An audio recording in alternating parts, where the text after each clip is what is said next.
Join us for a free webinar on COVID-19 in Africa, Strategies for Vaccinating the Continent. A keynote speech by Dr. John Nkengasong, Director, Africa Centers for Disease Control and Prevention. Panelist, Dr. Egbe Osifo Dawodu, Founding Partner of the ANADAC Group. Dr. Oscar Kashala, President and CEO, Global Healthcare and Biopharmaceuticals R&D. Rebecca Atnafu Boyer, Founder and CEO at R&D Associates, Global Faculty, Johns Hopkins School of Medicine. Dr. Wilfred Ngwa, Director of the Global Health Catalyst at Harvard Medical School. Dr. James Calvin, Director, Center for Africana Studies, Krieger School of Arts and Sciences at Johns Hopkins. Moderator, Patricia Babiumawa, Executive Vice President, Silver Trust Media and AfroGlobal TV.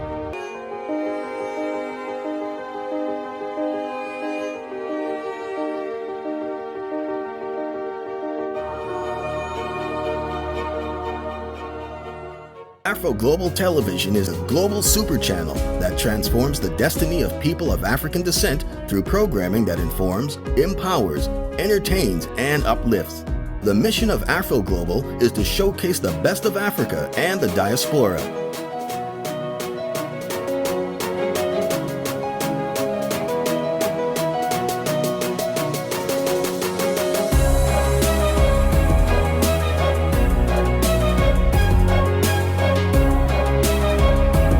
Watch AfroGlobal Television on Rogers Cable, Bell 5, TELUS, and Eastlink.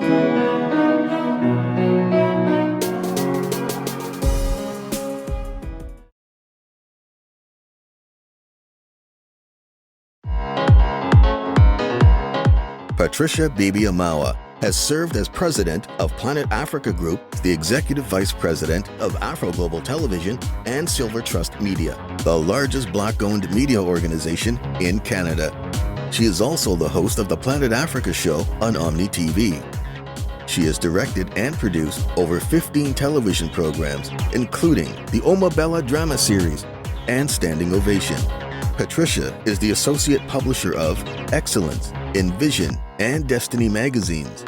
In 2008, Silver Trust Media introduced the Discover magazine series, which has since released over 20 titles and editions in various countries.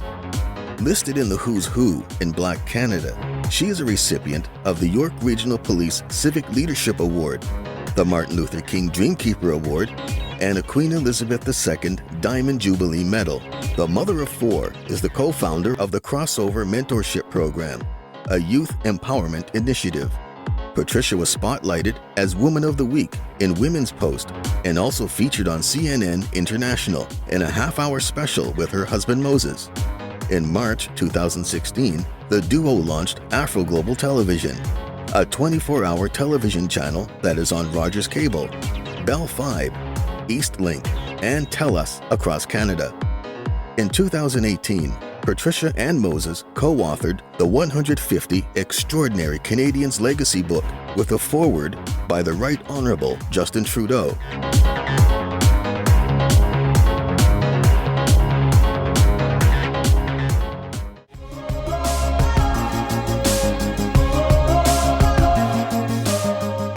Thank you for joining us for this webinar on the topic COVID-19 in Africa, Strategies for Vaccinating the Continent. Before we get started, a few housekeeping rules. Now, during the course of the event, you'll only be able to see and hear the panelists. Participants' cameras and mics will be turned off. However, the chat box is available for everyone to interact. So make sure you post comments and inquiries in the chat box, and also use the Q&A box to type in questions that you'd like the panelists to answer. And also, our keynote speaker for today, after he's done speaking, we'll be able to ask him questions. So if you have questions for him, feel free to also post them in the Q&A box.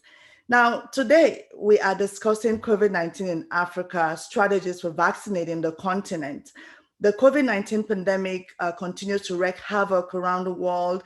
And because Africa's has constrained and substandard health systems, inadequate financing of healthcare, paucity in human resources, and challenges posed by existing endemic diseases like HIV, tuberculosis, malaria, and all this. Tackling COVID-19 has been a challenge.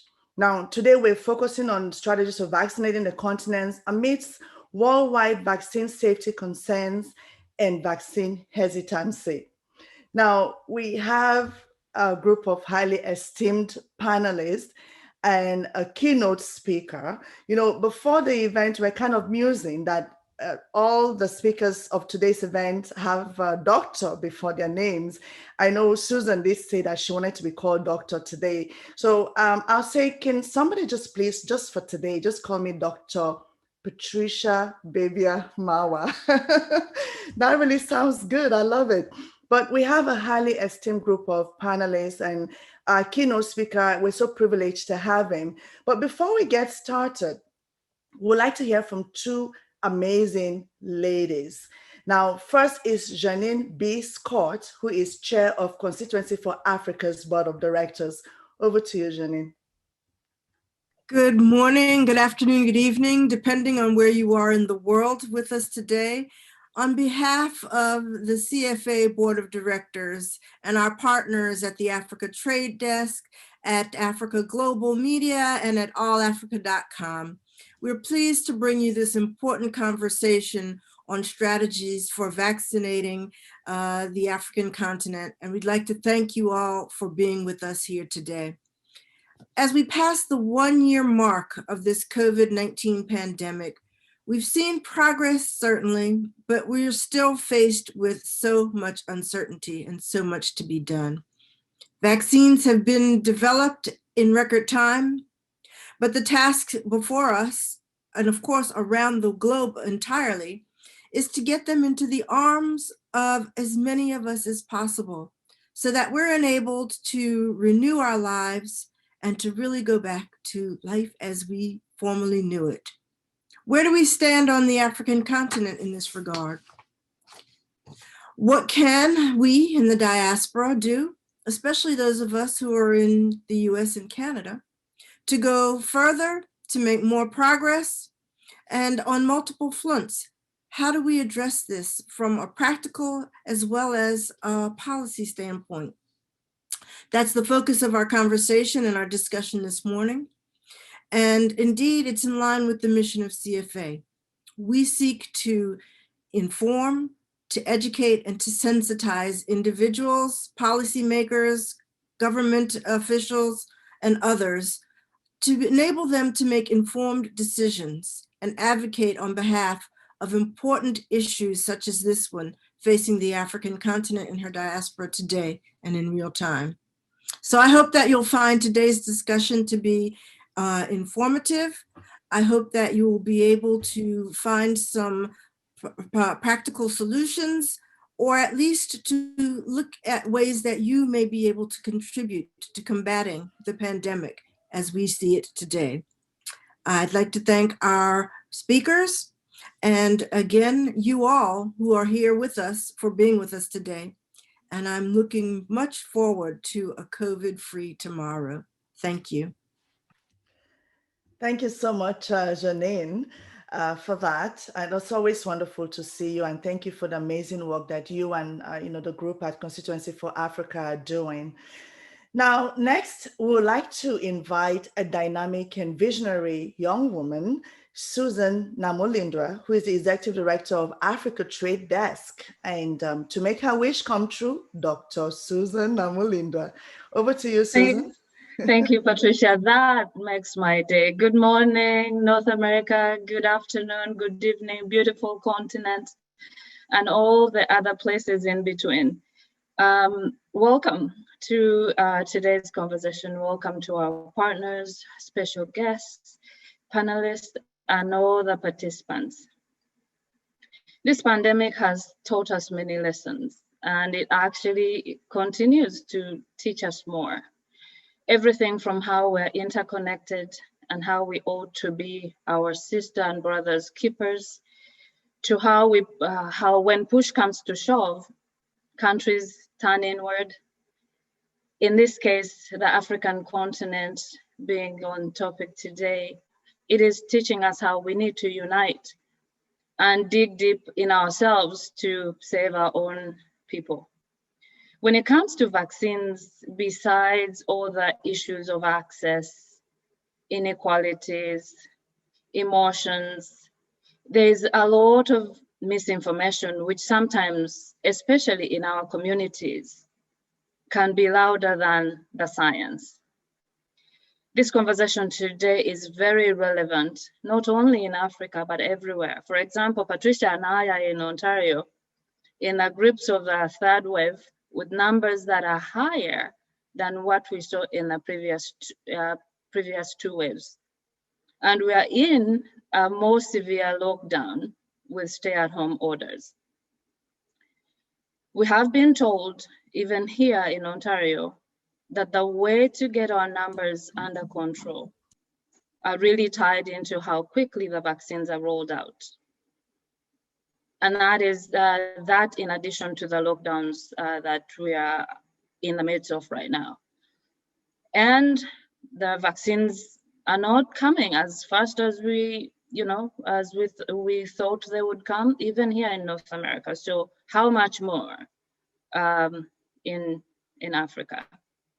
So today it is really my pleasure to welcome you, Dr. John, and the brilliant panelists that we have to share your knowledge and experience with us on this very important topic. I can't wait for us to get started. So in order to prove that I can't wait for us to get started, I'll get out of the way and let Dr. Patricia carry on. Thank you so much, Susan. And yes, I love it. I love it. I love that title. But today we're so privileged to have our keynote speaker with us. And I'd like to thank him for taking time out of his very busy schedule to be part of this webinar. He's the first director of the Africa Centers for Disease Control and Prevention, Africa CDC. He's a leading virologist with nearly 30 years of work experience in public health. Prior to his appointment with Africa CDC, he was the Deputy Principal Director acting of the Center for Global Health at the United States Centers for Disease Control and Prevention, and Associate Director of Laboratory Science and Chief of the International Laboratory Branch at the Division of Global HIV/AIDS and TB. Early in his career, he worked as Chief of Virology Laboratory at the Collaborating Center on HIV Diagnostics at the Department of Microbiology, Institute of Tropical Medicine, Antwerp, Belgium. He's received numerous awards and for his significant contributions to public health, including the William Watson Medal of Excellence, which is the highest recognition awarded by CDC. Additionally, he serves on several international advisory boards, including the Coalition for Epidemic Preparedness Initiative, the International AIDS Vaccine Initiative, among others. Our keynote speaker is Dr. John Nkengasong. You're welcome, sir.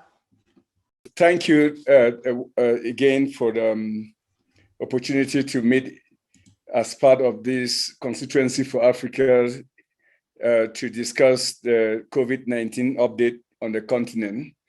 I believe about a year ago, we had very early on in the pandemic, we had a wonderful meeting through this platform. I'd like to pause here to acknowledge the constant and ever increasing support for Mayor Foot and Professor Ngwa for everything they've done over the course of these very trying moments to continue to support and advocate for the work of Africa CDC.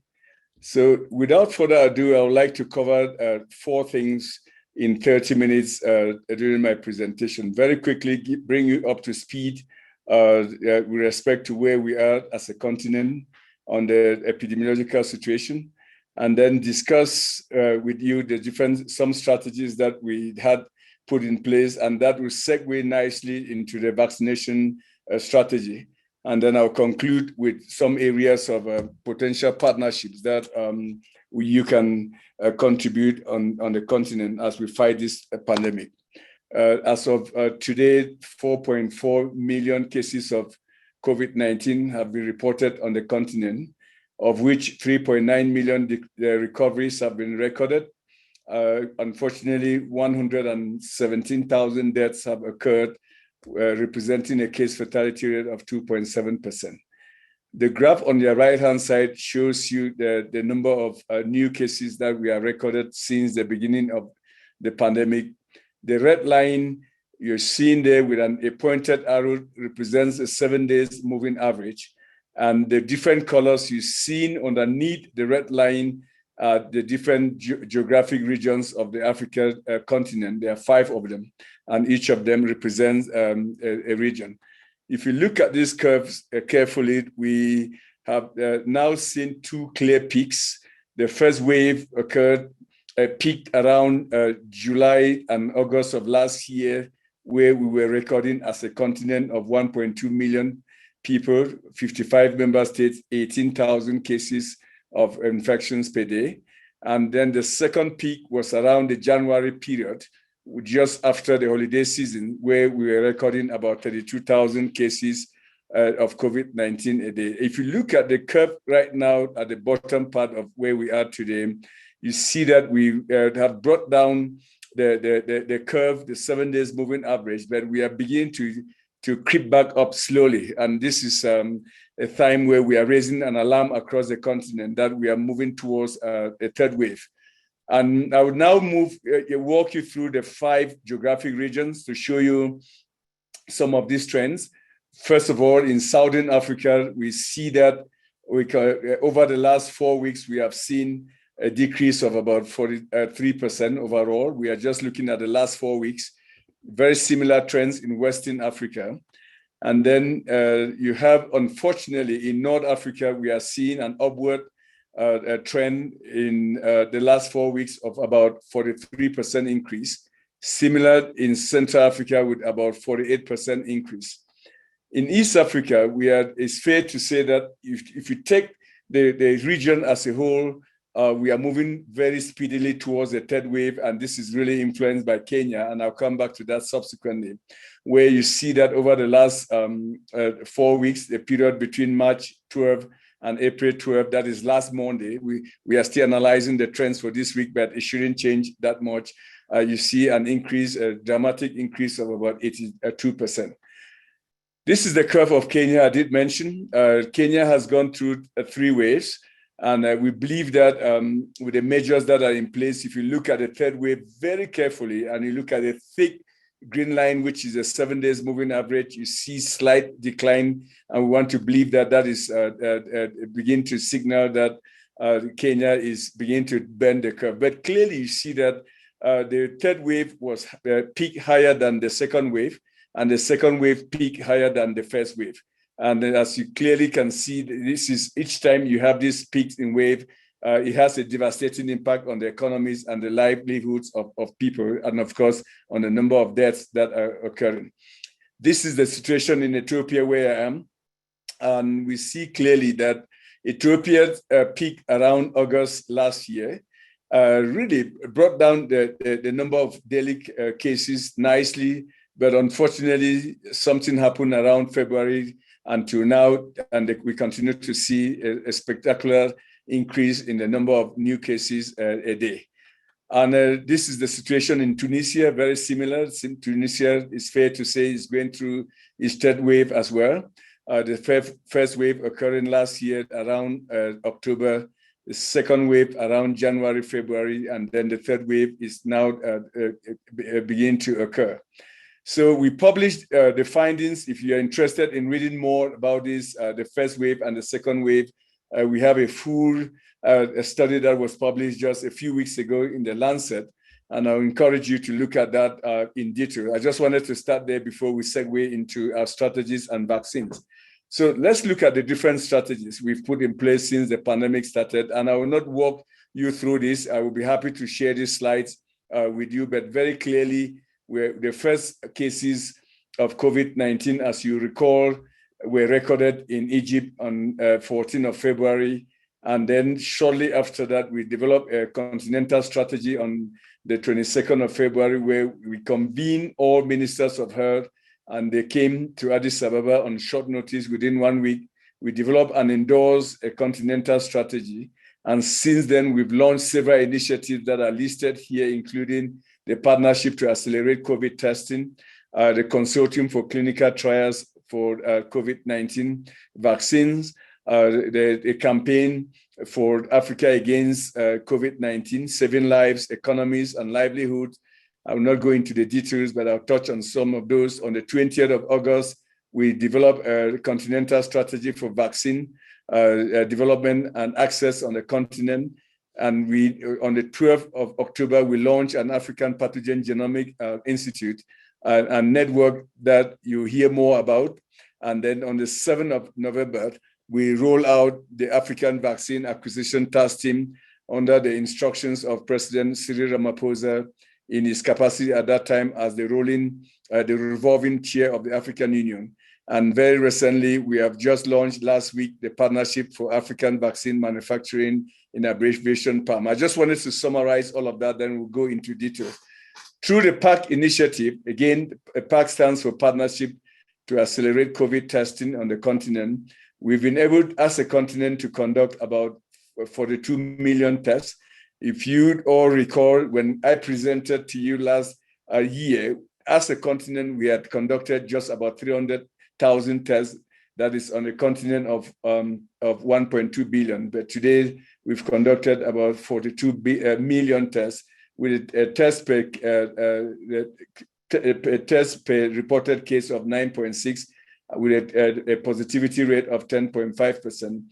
In addition to that, we've also conducted about 4 million antigen tests that Africa CDC has distributed across all member states. This is a simple to use test, and it is almost performed as equivalent to the PCR test. We launched a platform called the African Medical Supply Platform. I strongly encourage you to Google that and visit that site. It's amsp.africa, which has provided a platform to the entire continent as a single online marketplace to acquire diagnostics and other commodities for COVID-19. I must give a lot of credit to Strive Masiwa, who is a businessman from Zimbabwe who was instrumental in working with us, with the Afri-Exim Bank, the United Nations Economic Commission for Africa, and Africa CDC to stand that up. I like to highlight this, and I do all the time, because it symbolizes the power of partnership with the private sector, that there's a lot you can do in public health by partnering with the private sector. We have deployed the responders in many countries, in 22 countries, about 200 epidemiologists that are in the field as we speak. We've also deployed over 10,000 community healthcare workers to help with contact tracing, and they are now helping with the vaccination program in multiple countries. Let me now segue to the vaccination. We developed a continental strategy for vaccine access way back, as I indicated, in August of last year, and the Bureau of the Head of States endorsed it. The vaccination strategy has 3 pillars. One is Africa's own contribution to vaccine development. Second is to ensure that we have sufficient access to vaccines and vaccine manufacturing. And lastly, to remove barriers to vaccine delivery and uptake on the continent. We have a simple formula that reminds us every day that vaccines plus vaccination equals life saves and economy save. We set ourselves a target of vaccinating at least 60% of our population to achieve herd immunity. That represents vaccinating 420 million people and requiring then 1.4 billion doses of vaccines. We recognize that we have to focus on the vaccinations because we had to set up vaccination centers, train vaccinators, mobilize the supplies, that is the gloves, the mask, the face mask, the face shields, syringes, needles, alcohol, etc., and engage with the community. So this is a summary of that, the vaccination strategy: 1.2 billion people, 1.5 billion doses to achieve at least 60% of our population. It's going to cost us about $10 to $15 billion to achieve that. Through the vaccine, the African Vaccine Acquisition Task Team, our goal is to acquire about 700 million doses of vaccines to complement the COVAX facilities. In terms of clinical, the pillar number 1, that is the clinical trials, we have about 14 clinical trials in 8 countries going on, and they're indicated on this map. And we published this in Nature last year. We also, in that issue of Nature, we said we wanted to be sure that history doesn't repeat itself, that we learned the lessons from HIV/AIDS, where drugs against HIV/AIDS were available in 1996. It would take 10 years before the continent had access to these drugs. And between 1996 and 2006, 12 million Africans died. We learned a very bitter lesson from that experience, and we want to be sure that history doesn't repeat itself. From that perspective, we have 2 main sources of vaccines for the continent. One is through the COVAX facility. That is a mechanism that was set up by the World Health Organization, the Coalition for Epidemic Preparedness Innovation called CEPI, as well as the Gavi, which is the Global Vaccine Alliance. We recognize that COVAX had promised to deliver up to about 30% of vaccines for the continent. And if you recall, our goal and aspiration is to vaccinate 60% of our population. So we then have to fill in the gap of 30%.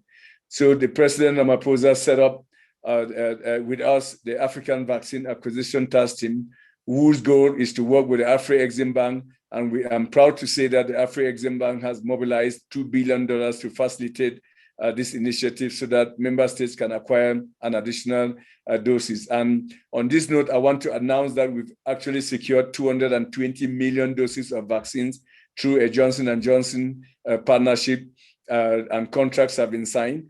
In that contract, we are allowed to go up to 400 million doses of vaccines based on the country needs. So that is really an exciting development that was signed just 2 weeks ago. And this slide shows you the total number of vaccines that the continent have immunized so far. About just fair to say that 35 member states have started vaccination, and 13.9 million people have actually been vaccinated on the continent, with over 4.1 million doses administered, doses administered in 5 countries. Then if you can look at the map on your left carefully, it will tell you different levels of where countries are with respect to their immunization programs. However, if you look at this map carefully, it shows you the COVID vaccine doses administered per 100 people as of April 16. And the darker the color, the more they have vaccinated. Like the United States or North America, you can see how dark it is. It tells you how many more people have been vaccinated. But if you look at the continent of Africa, it's really light, and it speaks for itself that we are a long way to go before we achieve our 60% immunization target. And if you follow the trends carefully, it is projected that we will only reach our target by the end of by early 2023. That is the redness of this curve shows you where Africa is. Some countries like in North America, Europe, and Australia will be achieving their targets by the end of this year or mid 2022. So this our work is cut for us. We have to work and develop the right partnerships to achieve our target if we have to do that by the end of 2002. Otherwise, we will only achieve our targets by early next year, and who knows, by mid next year. Let me on this note pause and bring this slide to your attention, because there's a lot of misinformation, misunderstanding with respect to the safety of the vaccines. And I'd like to put this in context of the blood clot story. If you take an AstraZeneca vaccine, you have a 4 in 1 million chances that you develop a blood clot. That represents a 0.0004% risk. If you take birth control pills, you have at least, the risk is that 500 to 1,200 cases out of 1 million women would develop a blood clot. And that represents a 0.05% to 0.12% risk that you develop a blood clot. You can compare that risk with someone receiving the AstraZeneca or the Johnson & Johnson vaccine. If you smoke, you have the risk is that at least 1,700 cases out of 1 million smokers will develop a blood clot, and that represents a 0.18% risk. If you do nothing and you have COVID infection, statistics shows that 165,000 cases will die out of 1 million, and that represents a risk of 16.5%. So I just wanted to put the risk here so that we all see and understand when we speak of the risk, when we say 6 out of 6.6 million people that have been vaccinated with the Johnson & Johnson vaccine have developed a blood clot. It represents about 0.0004% in that case. Now, the drugs that we take every day,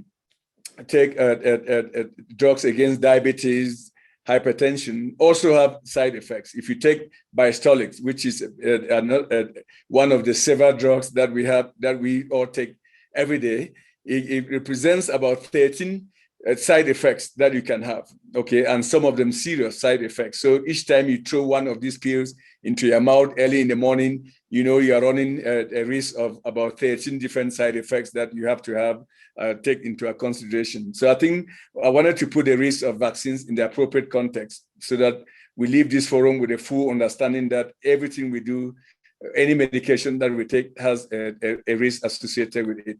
Let me then transition to the access, the challenges that we have. First of all is this global scramble for scarce vaccines. Even though COVAX has a lot of money to support the continent to acquire at least 30% of its vaccines, there's absolutely nowhere to turn to now as we speak to get those vaccines quickly. You all are familiar with the fact that India has put a ban on exporting the AstraZeneca vaccines out of the country because of their own situation. Just yesterday, India recorded 260,000 new cases of COVID. And on Saturday, they recorded 230,000. So India is struggling with its own COVID situation and challenges to meet even local demands. We have significant challenges with logistics of vaccinating at least 35% of our population by the end of 2021.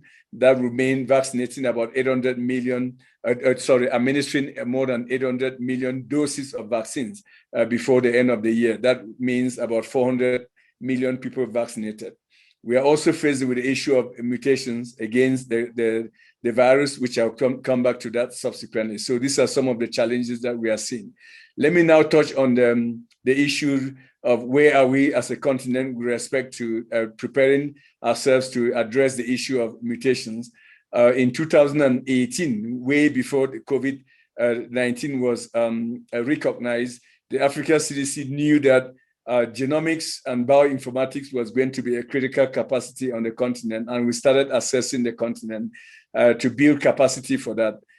And unfortunately, or fortunately for us, COVID-19 hit, and we started using that network we've put in place, and I'll explain to you. We published this in Lancet Infectious Diseases, and I'll invite you to read this issue of the Lancet Infectious Diseases, where we talked about the genomics-informed pathogen surveillance in Africa was an opportunity, but offered a challenge for an entire continent of 1.2 billion people. So this is what Africa CDC is doing. We are providing sequencing capacity to several countries and training, providing mentorship and technical support across several countries. The countries in dark color are those that we are currently supporting, and those in blue are those that are pending. Our goal is, again, eventually to cover the entire continent as resources become available. We developed a partnership with the Gates Foundation, the Illumina, the US CDC, Microsoft, and Nanopore last year, and it is an alliance that is designed to bolster and increase our network ability for African Pathogen Genomic Initiative for surveillance across the continent. It is based on five areas to strengthen Africa's CDC's Pathogen Genomic Institute. Second, to build a network of pathogen genomics and bioinformatics across the entire continent, provide a data architecture and system also look at and launching an academy that will look at next generation sequencing with a focus on workforce development and develop implementation of high impact genomics and with use cases around major diseases like TB, HIV, and malaria. So these are the key components of the pathogen genomic initiative that we are working on. We have developed a structure in partnership with the WHO Afro, where a structure in 3 layers, where we have specialized labs in Nigeria, South Africa. We also have regional labs in Morocco, Senegal, Ghana, Nigeria, and other places, and then national labs that we are supporting, with the overall and overarching goals to coordinate, leverage on existing capacity, access sequencing, and share the data in real time. So this is how the network functions. We collect, and we, Africa CDC, will support member states that do not have the capacity to ship specimens to labs do have the capacity, they sequence it, and then they translate the data back in a timely fashion back to the member states. And the Africa CDC is working with other partners to close the loop on this and actually help in the analysis, interpretation of data, and also in curating the data to make sure that the country use the data to manage the pandemic. This is what we have done as in terms of referring samples as of 19th of April. That is as of today, we've referred about 6,200 samples across the continent, and the countries are indicated here. 25 countries are currently shipping samples across the continent, facilitated by Africa CDC. This slide shows you the number of sequences that we've generated through this network from 37 countries across the entire continent. The size of the pie here shows you where most sequences have originated in South Africa, Nigeria, and in East Africa, predominantly from Kenya and DRC. And this slide shows you the sequences that we generated last year. In 2020, about 5,200 sequences were generated. In 2021, about 6,200 sequences have been generated through this network. And what are we seeing? We are seeing that we are beginning to see a shift in the frequency of the occurrence of the B1351 variant. It's just suffice to say that this is a variant that was initially reported in South Africa. The yellow or the orange colors you see there, call it red, represent the shifting nature of how this variant is spreading across the continent. And if you look at the UK variant, which is with a nomenclature B117, you see that it is not spreading as quickly across the continent as the South Africa variant. So in sum, as of today, 18 countries have reported the South African variant, and they are all in green. 19 countries have reported the UK variant, they are in red, and the orange colors represent countries that have reported both variants. Our hypothesis is that it's a question of time before you see that these 2 variants will dominate the entire continent. And this slide also shows you the 8 countries that we are seeing what we call the variants of concern. I mean, across some variants that are of concern. So we've identified variants in Angola, in Cameroon, Nigeria, as well as in Libya. So we're analyzing those as per WHO classification. Let me now segue to vaccine manufacturing on the continent. Just last week, exactly 1 week ago, we hosted a virtual conference to expand Africa's vaccine manufacturing with a theme, local manufacturing for health security on the continent. It was a very successful conference where 40,000 people attended cumulatively over 2 days from over 100 countries with 90 speakers and across the whole world. And the 2 major outcomes of the conference were that we launched, the leadership of the continent launched the Partnership for African Vaccine Manufacturing, in abbreviation PAM. And there's a framework for achieving that partnership that was developed and presented to the leadership of the continent. So let me now show you what the vision of that partnership is to ensure that Africa has timely access to vaccines to protect public health security, and by establishing a sustainable vaccine development and manufacturing ecosystem for the continent. President Tshisekedi, who is currently the chair of the African Union, personally launched this initiative, and the initiative is designed to actually become a coordinating mechanism support the establishment of at least 5 regional vaccine production hubs on the continent, mobilize resources for financing and build partnerships, strengthen regional vaccine regulatory capacity, and transfer technology and workforce to support this. 2 MOUs were signed. One was signed between the African Union and CEPI, the Coalition for Epidemic Preparedness and Innovation, to advance exactly the partnership I announced, and partnership between the Afro-Exim Bank and the African Finance Corporation, and to support the partnership.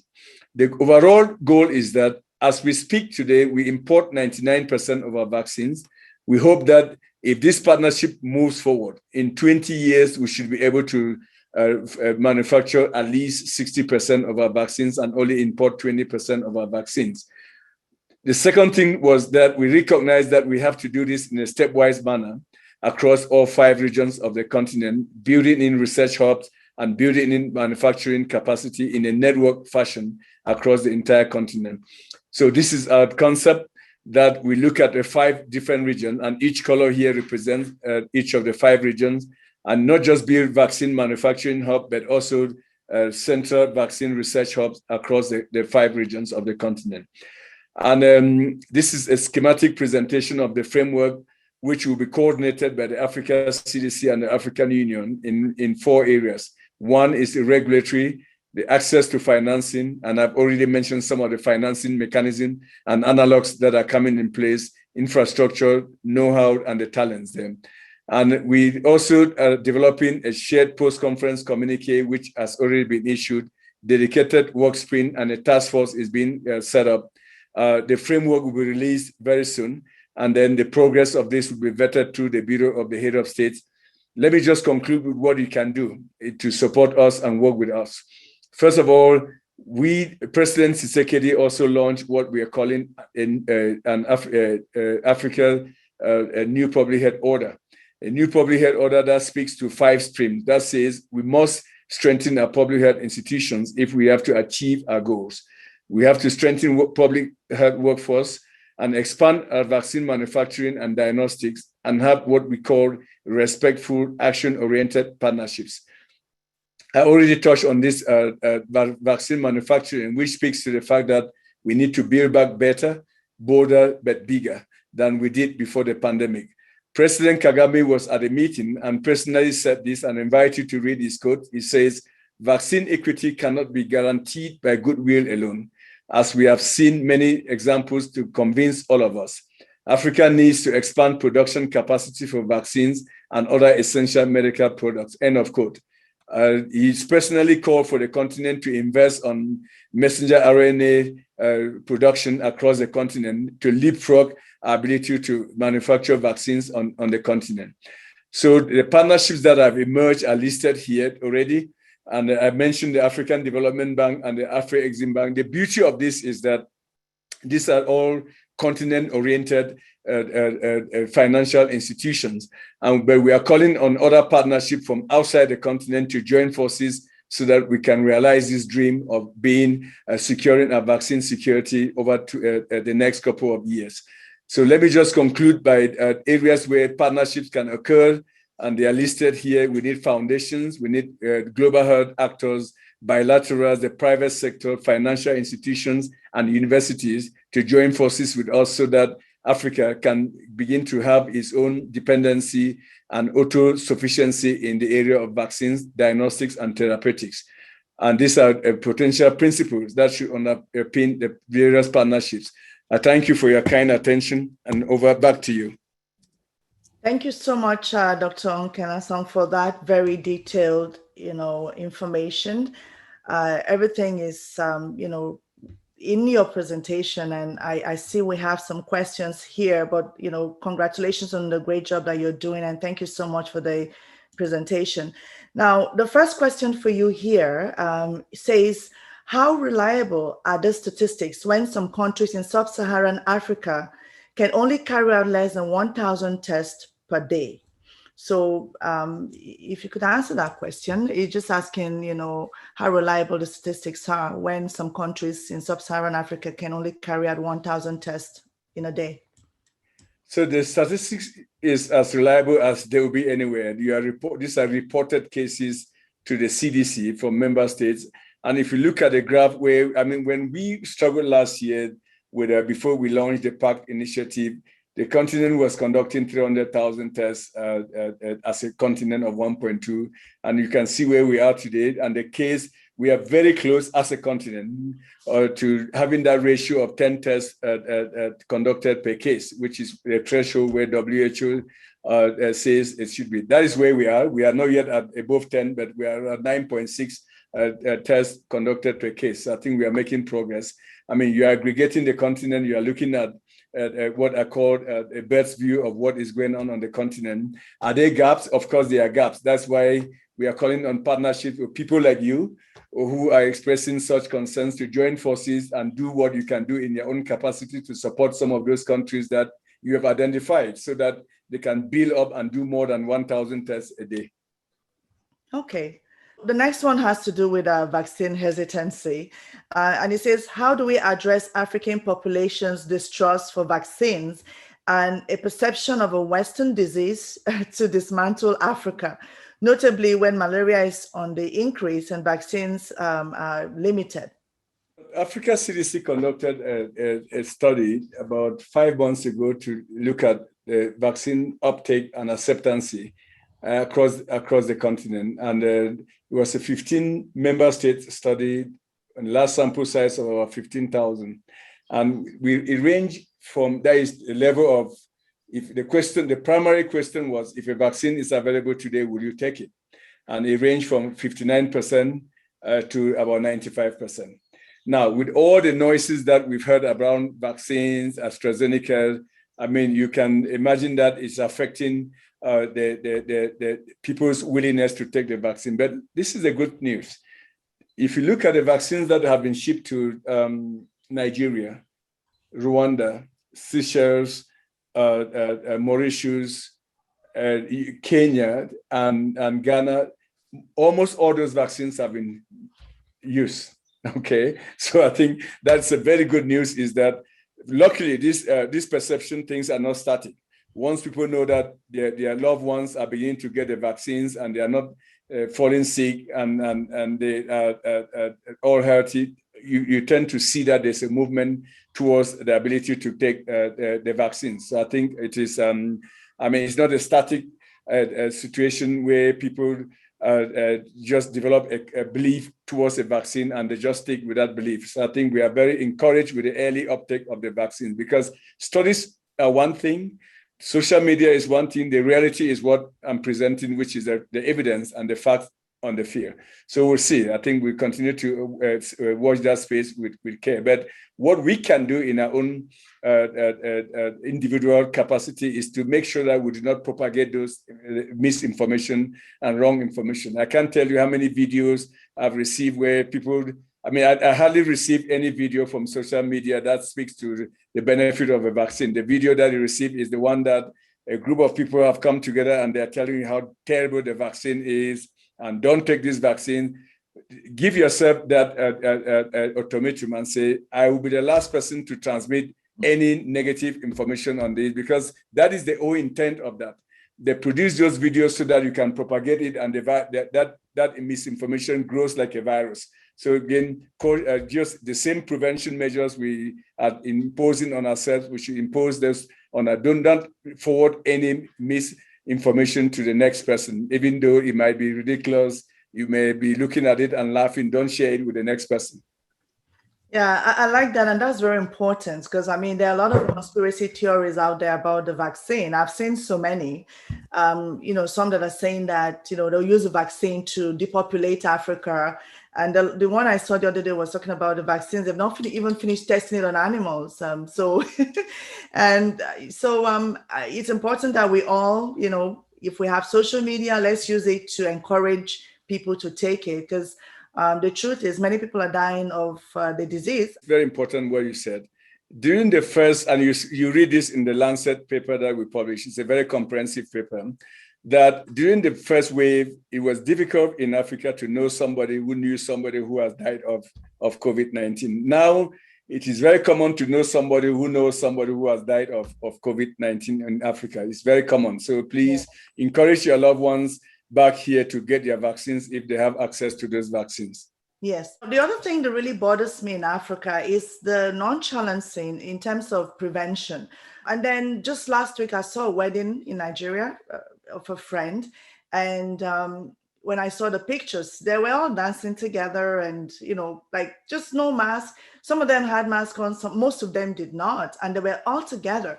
Now, what are the governments doing in different countries to make sure that, the enforcements, that people are not just able to just party and have large gatherings like that? I think prevention is very important in fighting this virus. If people can at least maintain distance, wear the mask. No, you're absolutely right, Patricia. Last year, I did a tour across the continent just to carry that message, because if you look at our curve nicely, by last November, December, the curve was going down. And then complacency started kicking in.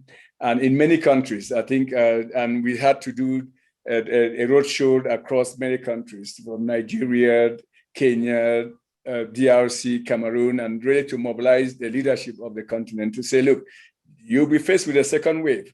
This is how pandemic, and of course, here we are with a second wave.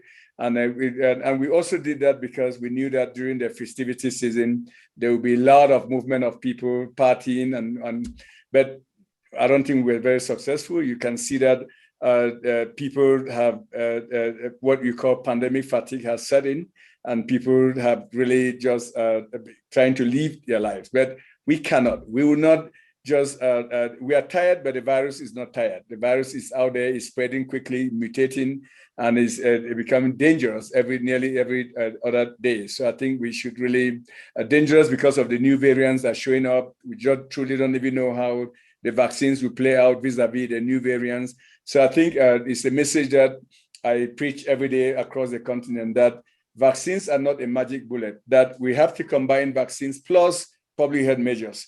Just what you said, you avoid gathering as much as possible, mass, okay, so that, and do that appropriately. I've also urged the governments of the continent to subsidize masks. The mask might be just a few cents, but it is it can be just too much for a common person who earns less than $1 a day to buy a mask and use them safely. So I think we should really build an initiative, partnership to make sure that the masks are available all the time and people also wear them consistently. Okay. I'll just take two more questions. This one is about, you alluded to this in your presentation about the help of the private sector. The question here is, how can the private sector play a stronger role in the rollout of COVID-19 vaccines? And what is the potential for public-private partnerships to help finance vaccine procurement and support delivery of the vaccines to the population? I'd also like to add what you just mentioned about subsidizing things like the mask, even the test. What can be done to make sure that the private sector is more involved, not just in the vaccines, but even in PPEs or things like the mask for people? The private sector is already engaged extensively in Africa. The Dangote Group and Foundation are actively engaged. I think many others are engaged in Nigeria. I just mentioned in one of my slides, Mr. Strive Masiwa, who has been truly my hero in this fight, committing his own resources and to fighting this, developing different apps and committing his own financial resources to making sure that they work. So the private sector, we can only win this battle if we work with the private sector. And it's not just about giving millions and walking away, it's committing your know-how to this. Like one thing I didn't show during the presentation because of time was what we've established called a trusted travel.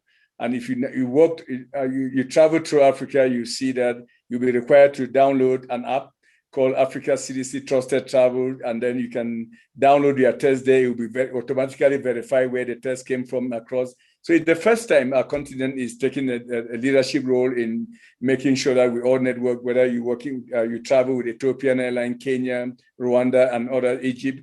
And so that is all, the back end of that is the private sector working with us with their innovation and technology to help us build the back end platform there. So there are so many areas that the private sector can join forces with us to work together. We also are working with the private sector now to put out a vaccine certificate program. That way it can all be automated across the continent and network across different platforms. So private sector, again, the playing field is wide open, join forces so that we can get COVID out of our continent. Okay. So I would like to combine two questions here. Now, we've heard of, news of, COVID passports, for people to be able to show proof of vaccination before traveling from point A to B. What have you to say about that? And then the second question is about COVAX. How many COVAX vaccines has Africa received so far? And what is your strategy for distributing these vaccines to countries? Overall, we have received as a continent about 34 million doses of vaccines. Okay, so across the continent, and about 13 million people have actually been immunized, and about 4 million have received their second doses. So we are very, very early in the vaccination. Remember, the COVAX vaccines only came in about 4 weeks or 5 weeks ago. And we are hoping that the situation in India will change so that people can get there. And they came in predominantly through the Serum Institute in India. And that's why the situation unfolding in India is very, very problematic for us. What are we doing? I think Africa CDC is encouraging and promoting that countries should really establish vaccination centers. And there are key 5 things within a vaccination center: vaccinators, not just nurses and doctors, but infection control people, people that can administer and create records of that. I mean, of course, nurses, doctors, and people that maintain walk through. A vaccination center should actually have a flow. It could be in the open. It could be in a sports arena where you set up different tents and with the different components there, like the reception area where you get in and you settle and then get counseling and then get your vaccination and whatever. So we're supporting all of that. And we've developed a tool where you can actually model and say, if I'm in a city like Nairobi, how many vaccination centers you have, you plug in your numbers and it will spit out what you need in terms of how many vaccination centers and what do you actually need in terms of commodities. What do you need how many gloves you need there, how many shields and etc. So all of that is that you have to have a data architecture. Okay, a database that remember most of these vaccines are 2 doses. So you receive 1 dose, you come back later, you need to be able to track you. We're working with companies, a network of companies to develop apps that would remind people on their cell phones to come back and get their second doses then. Of course, you have to deal with community engagement. Community. We have to engage with the community so that they own the process. They become leaders and champions in mobilizing their loved ones to go and move them to the vaccination centers, what I call demand creation. So I think that has to be, those are the key elements of what we are doing. We are not so much in the business of let's go out and measure whether a country has a deep freezers or what. We know that we have to supply those. Okay, and that means, so what's the point doing an assessment and you come back with the answer that just go out there, mobilize, put in these things, and then get the vaccination. The key limitation, Patricia, is the vaccines. If you don't get the vaccines, you set up the vaccination centers, there will be no vaccine to administer within a vaccination center. So my appeal to you all in the United States is open a dialogue with the United States government and say, your excess vaccines, donate them through the African Vaccine Acquisition Task Team so that they can vaccinate their people. If we do what I call a staggered vaccination, where the United States, Europe finish vaccinating before Africa, mutants will occur, variants will occur, and even the vaccines that you have received, there's no telling whether you'll be truly protected against these new variants that are emerging. It's a strong appeal to say, we know how to vaccinate. We can set up vaccination centers, but we need the vaccines. Ethiopia, in the middle of this pandemic, vaccinated 12 million children with measles vaccines. 12 million children were vaccinated in the middle of this. So if the vaccines are available, we would vaccinate, but we need the vaccines to be able to vaccinate our people. Yeah, I do like that. And I must say that there's been a lot of hypocrisy regarding helping Africa with the vaccines, because from when the support is announced to when the vaccines are received, the time is so wide. And I really love what you said about the fact that even if they vaccinate all of Americans and new variants start in Africa, it will come back, because I mean the world is, we're all one family. So indeed, we all have to work together to make sure that Africans are also vaccinated. Thank you so much, Dr. Nkengasong, and thanks for sticking around to answer the questions. We'll now actually go into our panel discussion, and if your question was not answered, we'll try to see if some of our panelists can answer the questions later on, but we just have to release Dr. Nkengasong now. Let me introduce our esteemed panelists for today's event. First is Dr. Egbe Osifo, who is a founding partner at Another Group, where she leads the management, consulting, and clinical service improvement product lines. Her primary areas of focus have been hospital restructuring, due diligence evaluation, strategic planning, and implementation. Dr. Osifo Daudu was previously an advisor at the New Innovation Practice at the World Bank Institute. She was also one of the core members of the Nelson Mandela Institution's management team. She helped develop and start the African University of Science and Technology, Abuja, a Pan-African university with graduate students from over 20 African countries. Dr. Osifo Daudu is a medical doctor with 27 years and a member of the UK Royal College of Physicians. Next up is Dr. Oscar Keshaler, who is the president and CEO, Global Healthcare and Biopharmaceuticals R&D, a global enterprise services holding corporation. A US-based physician and former presidential candidate in the Democratic Republic of Congo, he trained in internal medicine and pathology. In 1986, the World Health Organization awarded him a fellowship for medical oncology at Harvard University. At Harvard, Keshaler did pioneering work on hepatitis B and liver cancer. In partnership with other established doctors, he helped establish HIV/AIDS programs in the Congo.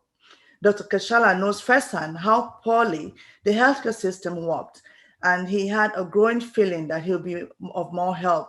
And that's why in 2005, he and 10 other Congolese established a new political party called the Union for the Rebuilding of the Congo, URC, in an attempt to take this nation out of its third world status. Next is Rebecca Atnofu Boyer. She is the founder and CEO of R&D Associates Global and a faculty member of Johns Hopkins School of Medicine.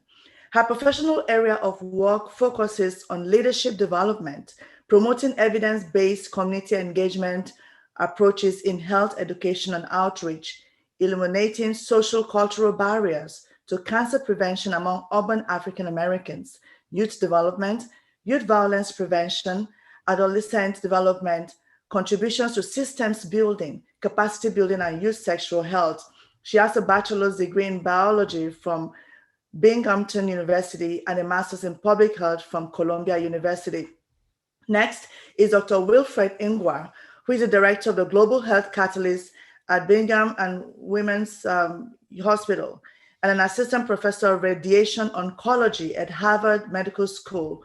Dr. Ingwa is widely recognized as a global health leader with a strong commitment to building high-impact collaborations to eliminate global health disparities and increasing access to treatment, including for patients in poor resource settings.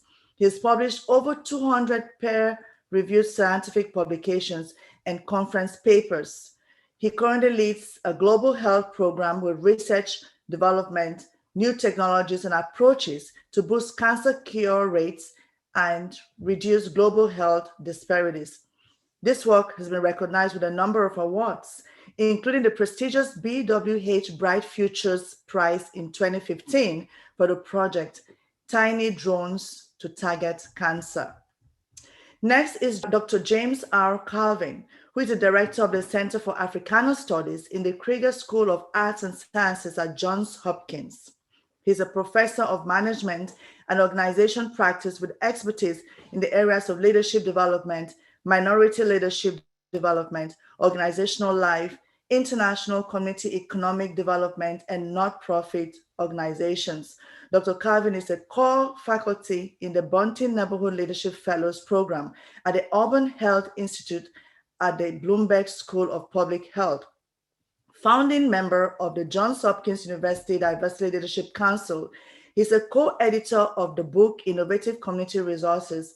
And Dr. Calvin is a member of the International Board of Pixera Global, an international organization that works globally with Fortune 500 businesses. He's a board member of the Heartland Center for Leadership Development, affiliated with the University of Nebraska-Lincoln. Thank you so much, all our great panelists, for being part of the program today. Now, I'll first of all allow Dr. Daudu to make her PowerPoint presentation before we go into our conversation. So, Dr. Daudu, over to you. I'm really excited to be here for two reasons. One, you did mention, I worked in the World Bank Group for 16 years, both on the IFC and the World Bank side. So I spent a significant part of my career actually working in multilateral institutions. So it's been very interesting looking at this from the other side. The second is that in terms of COVID, we had co-organized with P2P, an Ethiopian group. Actually, very on in the pandemic, we had looked at the role of the private sector. And then for every month, from about March to December, we're running Pan-African webinars really to try and share experiences across the countries on what people were doing on COVID and bringing in some experience from other parts of the world, including Asia, like in Vietnam, and Europe, and also North America. We work very much with partners interested in innovative approaches. So what I'm going to be talking about has been some work we have been doing, looking at what's happening in Africa in general and looking at 6 countries. And Dr. John has spoken very much about Africa as a perspective, but I'll try and give you a feel on what we have seen in the countries that we have spent some time looking at. This, as you know, I mean, Africa has low vaccination rates, and he mentioned that quite a bit, and we're counting for less than 2%. But I think what's also important to notice, in addition to the COVAX and the African Union, has been the donations that several countries have received. China has distributed to most countries, several in Africa, Russia also to a couple of African countries, and some African countries have actually had sizable donations, from China, like, for example, Egypt had 600,000 from China, 100,000 from UAE and Covishield. So in some countries, the amount of donations have been significant. John talked about that, so I wouldn't. I'm not going to waste your time. But this, the issue about COVID is that it actually has looked in different countries differently. It doesn't look to be exactly the same disease in each country. And I think it's important to note that. For example, if you look at the numbers, given about half the number of Africans who have died from COVID have actually been in South Africa. If you remember, Dr. John said it was around 117,000 people, of which 53,000 had been in South Africa, And so when we talk about 40 million tests, 10 million of those tests have been in South Africa, and the rest of the continent, account for 30 million. So it's been quite different. And so, for example, even if you look at the case fatality rate, and these were numbers we got from Africa CDC, you can see that the case fatality rate is different in different countries. We think, this is a reflection of many things, the population mix, maybe presence of other diseases such as HIV. But I think this is really important, because it's really important to realize a lot of this are very country specific on the issues that are required to get people against, vaccine hesitancy, taking the precautions that people have talked about, but also what the future looks like. Dr. John talked about the variants. I'm not going to talk so much about that. The other issue is vaccination. Look at Morocco. 8 million of those 30 million vaccines Dr. John mentioned is in Morocco, you know. And so some countries have also, even in terms of vaccination, some of the countries have behaved differently. I mean, the Moroccans had obviously been making agreements earlier than other parts of the continent. And so you can see, and if you remember when Dr. John did the map, Morocco was the sort of dark blue place. On the other hand, South Africa now, I mean, depending on what's happened J&J, and they've just introduced Pfizer, South Africa basically has secured most of the vaccines for their population, you know, for their population. So I think it's really important. What I'm trying to do is to give you a feel for different issues. So if you look at a country like Rwanda, for example, which has had both Moderna, which they had a small donation, and now Pfizer, they were the only African country that got Pfizer in the COVAX allocation, and also AstraZeneca. But within a week or 2 weeks, you know, the Rwandese had basically, you know, vaccinated. They were ready to vaccinate, and they vaccinated extremely fast and had made the kind of preparations you will consider. And so while I do agree that the issue of supply, it's not I do agree, it is very clear there's an issue of supply in many African countries, and that the African countries have not been able to get access, you know, to the same vaccines as other countries around the world for various reasons. And COVAX has been much slower than expected. And I suppose Africa as a whole has responded to African Union, has responded by the African Union initiative that John talked about. But the issue of supply is an issue. But the second issue is the issue of what do you do when you get the supply? And all the countries are not behaving the same. Some countries are better prepared, you know, to receive the supply, and others, you know, less so. So I think, so what I was trying to do, and I hope I've achieved this. So this slide shows you a bit about, you know, the countries have different phases of what they're trying to achieve. I mean, so far it does not look as if any of them will achieve their goals. Like Morocco had planned to vaccinate 80% by May 2021. Now I believe they're around 40%. And the major issue in Morocco is actually supply, you know, so, I mean, a lot of the countries had amazing interest. Some of this information we get in terms of project costs. I mean, this is really sort of significant financial issues, and it's important to know what the countries have thought about financing issues. COVAX had promised 20% of the country's need, which will not be paid for, but beyond 20%, the countries need to pay for the vaccines, or except if somebody else gives a donation. So I think it's really important as we think about implementation, what are the financial implications? The other issue in play is a bit up to date. South Africa has Pfizer, and Rwanda is probably the only country that has all three. And the number below shows you the, as of April 2021, the doses per 100 people. And so you can see Morocco is like 24 per 100, Rwanda 3 per 100, and Kenya and Egypt and so, you know, are pretty in the 1% range. And so from looking at these countries, we think that there are a couple of issues that are important. Definitely the issue of supply and guaranteeing future supply is key, like through manufacturing. So that's one issue. But the second issue is when you get the supply, you know, what are the rollout strategies, you know, to make sure that the vaccines, you know, the issue of vaccine hesitancy or conversations that people have mentioned. And one of the things that we have thought is that many countries some of the countries, you know, you really need whole government cooperation.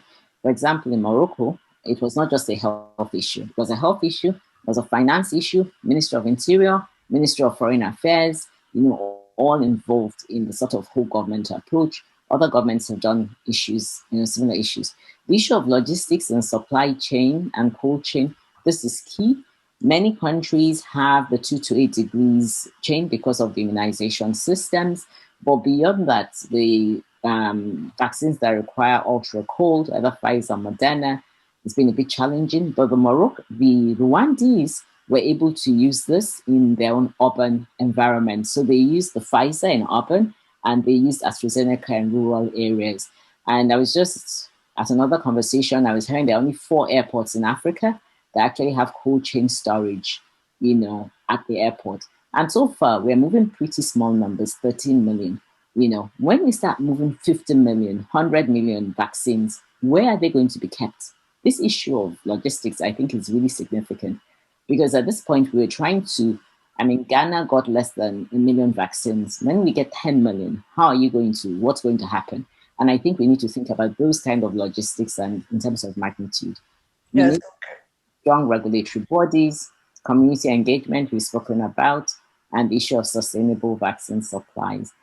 Thank you so much, Dr. Sifo Daudu, for giving us more information. That was, very insightful. Now we're just going to, have other panel members weigh in. From Dr. Nkengasong's presentation, we noticed that less than 2% of the continent have been vaccinated, and the COVID vaccine were received just 4 weeks ago, from what we hear. And some of the countries are not prepared to even receive the vaccines or to administer them, from what Dr. Sifo Daudu has said. Now, I'd like to throw this to the panelists. Following these 2 presentations, do you have any comments or feedbacks for considerations? I know that Dr. Nkengasong is still here with us. I'll start with Dr. Oscar Kashala. I want to thank you, the organizers of this webinar, because the topic we are discussing now has a very deep implications about how Africa move forward. What we are seeing today is a situation that has continued from many, many years. Remember when we started with AIDS vaccines, the efforts of the world was to develop a vaccine against the subtype B. Subtype B virus, this is a virus that circulated, continued to circulate in the United States, but also in European countries. And the United States and Europe were focused on developing a vaccine that was going to protect Europeans, but not Africans, because we had a different type of viruses. Subtype A, for instance, subtype D, there was no effort at all to share knowledge and technology to help Africa confront the scourges of AIDS. At that time, we were the first group in the world to say that this is not right, and we fought very courageously and very hard to convince the United States through the National Institute of Health, with Dr. Fauci, who is there, but also work with the World Health Organization so we can access the type of viruses that circulate in DRC, in Cameroon, and all over Africa, and started developing also vaccine to protect Africans. So the situation we see now shows the same vulnerability, that Africa is confronted to a pandemic that is there, but has no access really to tools necessary for intervention to be able to curb the pandemic. It's the same also for hepatitis B vaccine. This vaccine was developed in Senegal by Dr. Maupas and his colleagues back in '84. And when the vaccine became available, Africa did not have access to the vaccine because of the cost of it, but because of global priority, which was always United States and Europe, right? So we are in the same situation here, where we have a pandemic and we start asking questions. What are we going to do for the supply of the vaccine? Let me tell you, first of all, Dr. Nkengasong, I believe from the Africa CDC, he gave us a very valuable information. But I'll tell you, there are a lot of things that we need to review and reconsider. Because when we are talking about supply and manufacturing of vaccines in Africa, it's not something that's going to happen over 20 years. I'm very sorry. I've worked in the pharmaceutical industry for many, many years. I led oncology for Merck in the United States. I was the head of it. I was the head of millennium pharmaceutical, oncology, and infectious disease. So I've seen a lot, and I'm speaking now really from my heart as an insider to the pharmaceutical company to really bring out the reality of the facts. Africa is not going to be able to, there are issues of supply of COVID vaccine, but Africa is not going to be able to manufacture this vaccine in 20 years and be able to dispatch the vaccines to different places. Why? Because manufacturing requires CMC, as we say, is a control, is a manufacturing and a chemistry. You need to have very, very high level of skills. These skills, you just don't, they don't come to you like that. You need to go from a basic education in your country. You need to learn science and technology. You need to be trained, and then you need also technology transfer to be able to do that. So we don't have money, and our education system in Africa has been going down more and more. And from DRC, I can tell you the level of education where we are today is not what we had 20 years ago. It's gone down tremendously. So it's a capacity building and skill building is really, especially soft skills. We don't have that ability. The second thing is that when we look at Africa, we're talking about vaccine. Let's put ourselves in the reality of the epidemiology of this pandemic in Africa. 80% of population in Africa, a lot of Africans, they live in villages. These are places that are not available to researchers to be able to get data all over the nation and say mortality rate, case fatality rate is 2%, the number of infected people, 10,000 in a country like Ghana. It's just, you can't understand that because of the number of the people there.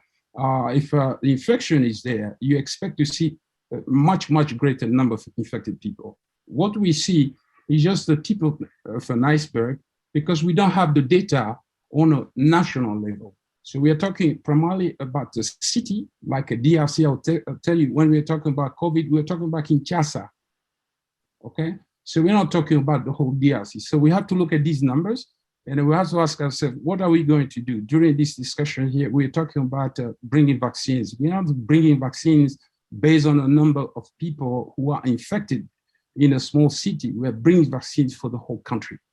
That's my first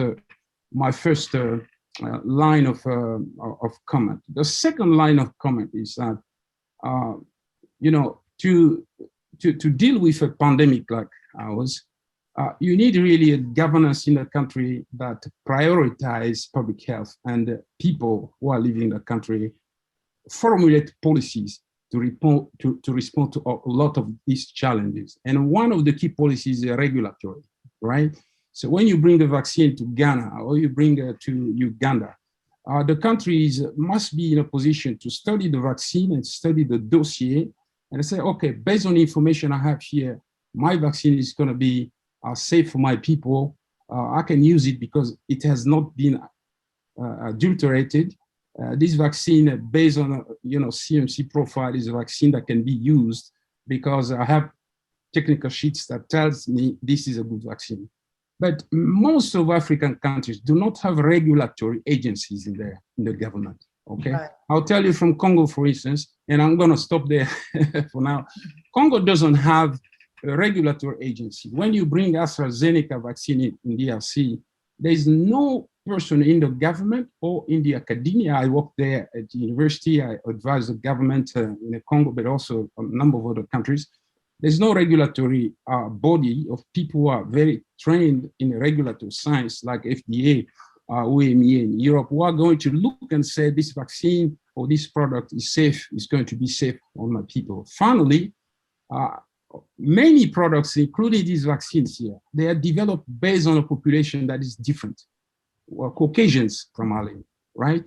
And we know that the way people respond to vaccines or drugs, the safety profile and the efficacy is driven very much by the genetics of the people, right? If you haven't done clinical trials, you cannot have a target product profile that you say, when I bring this to Ghana or to Kenya, this is how people are going to be reacting, because there's always changes. So these are some of the things I want to share with you. But when we go into discussions, perhaps we'll have more comments But these are the key issues that I can see in Africa that we're not prepared yet. Okay. Wow. When you mentioned that it's going to take more than 20 years for Africa to be able to be self-reliant, my heart just dropped. And I know you spoke from a pharmaceutical perspective, which is great. Boya, I'd like you to jump in here. What are the strategies that you will actually recommend for vaccinating Africa? My background is really in public health. And as you said, when you read my bio, my primary focus is on community engagement. So I value listening to the community and trying to understand what are some of the barriers and promoters that facilitates healthy behaviors in population. That's been my work and passion for over 30 years. And that's the foundation of my education as well. When I went to public health school in 1985, there were only 14 schools of public health in the United States. There are now 60 schools of public health in the US and that are accredited, and non-accredited included 100. In Africa, where we have tremendous need for public health professionals, 55% of our countries in the continent do not have an advanced degree program in public health. So when I think about infrastructure that we need to continue to build, besides the capacity to manufacture our vaccine, and that is not a luxury, that is a definite imperative that we must take on. Another piece that I really push is for us to increase our capacity to do public health. I think through this COVID, I think the whole world has come to better understand the field of public health and what that is about. Medicine has its great place, but public health has its great place in terms of surveillance, community engagement, track and tracing. So there are so many pieces to that that we bring value. So when we talk about vaccine too, I mean, this is the conversation that brings us here is about vaccination of the whole continent. We must not lose sight of the fact that it has to be embedded in a broader public health approach, because a vaccine alone is not a panacea. And so what happens in certain communities and certain populations is that where there is an increase in the uptake of vaccine, we tend to let ease our other public health measures. And what we've seen in India also is this ease when they were really making great strides in decreasing their rates. Then they said, okay, let's have cricket matches, let's have election, let's people be out in the communities. And then what happened is their rates skyrocketed to the point where it's become very difficult to manage. Where I come from, Ethiopia, similarly in January, February, very, very popular wedding season. People were going to weddings, 800, 900 people, not wearing masks. We knew what the result was going to be. We relaxed and now we're seeing 64% increase in new infections. So we just have to be mindful as we talk about vaccine, what else is included in that conversation. And we need to also address vaccine nationalism and vaccine hoarding. So we must really think about this effort as an equitable effort and make a vaccine available to others. I understand India's problem. I understand the rates have tremendously increased. So as a country that produces 60% of the vaccine for COVAX, when they see that their own country needs it, they tend to hold it in. But so what can we do to really make others jump or broader dissemination on an international level of the vaccine? The other piece that I want to briefly touch on is that what I talk about, hear me validate what I know. So if there is vaccine hesitancy, we're delighted to see that 59 to 90% of folks in Africa are interested in getting vaccine, according to this recent study that was released or shared by Dr. Nkengasong. But that's still not enough. 59%. I'm looking at 59%. So how do we get it to a point where it is 90%, where people are really scrambling to get the vaccine when it becomes available? So we have to really, if we have closed fists, if people have closed feet, they're not going to really listen. And we have that proverb in Africa, right? So how can we make them open up? And it's really by asking the questions, not being judgmental in our approach and working with people that are not vaccine hesitant, but really trying to find out what's behind that hesitancy. Is it lack of knowledge? Is it misinformation? Is it fear? Is it denial? Is it fatalism? I'm going to die anyway. So we have to really, it's like scaffolding and trying to find out where is that hesitancy coming on and really addressing each one of them. And I think that we have to be really intentional about that effort. Otherwise, the misinformation and distrust and all that is going to be a major barrier. Right. And so I'll close there, I think, and give others a chance, but hopefully I'll have another opportunity to come back. Yes. Now, thank you for that. Now, you delved into vaccine hoarding, which, a lot of countries have accused the United States of, hoarding vaccines. And I know right now, Canada is trying to get, some of the vaccines that the US not using. Some have not been approved in the US, but have been approved in Canada. So the Canadian government's been saying, give us the vaccines that you have not approved yet, since they're already manufactured. Now, I'd like to ask Dr. Ngwa, what can Canada and the US do to alleviate the situation in Africa where, people want to get vaccinated, as we've heard, 59%, but the vaccines are not just available in, the right quantity. What have you to say about that, Dr. Ngwa? Yeah, thank you very much. I think what Rebecca said really is true. We need to engage the policymakers, which I think that's what CFA has been doing really excellently. We need to really engage the policymakers in the United States and also in Canada to let them know what Dr. Nkengasong said. Basically, one of the important things he said during the Q&A was that, if you don't vaccinate in parallel, what's going to happen is that variants may develop, and then we'll have to deal with this again, right? So actually showing the United States and Canada the benefit of not hoarding down, actually investing in Africa and making sure that people there are also vaccinated.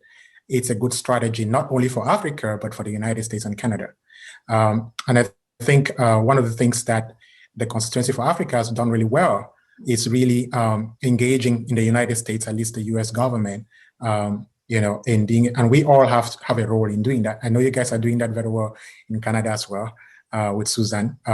So engaging that government to get them involved more and showing the win-win for them is important.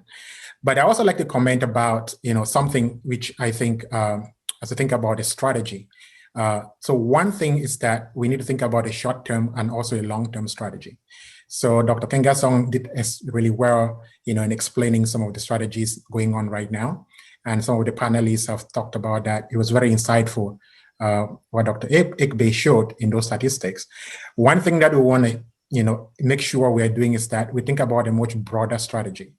One of the things that we heard was that measles, in Ethiopia, it vaccinated, millions of people in measles, right? Across Africa. Can we, as we think about vaccinating Africa, make that part of the strategy so that if you're vaccinating for measles or if you're vaccinating for COVID-19, can people who, I would say, for example, one of the cases where this vaccination had to stop because of COVID-19, we've seen that with, in cancer, HPV vaccines were stopped completely because of the lockdowns and everything. The screening and diagnosis for other diseases were stopped.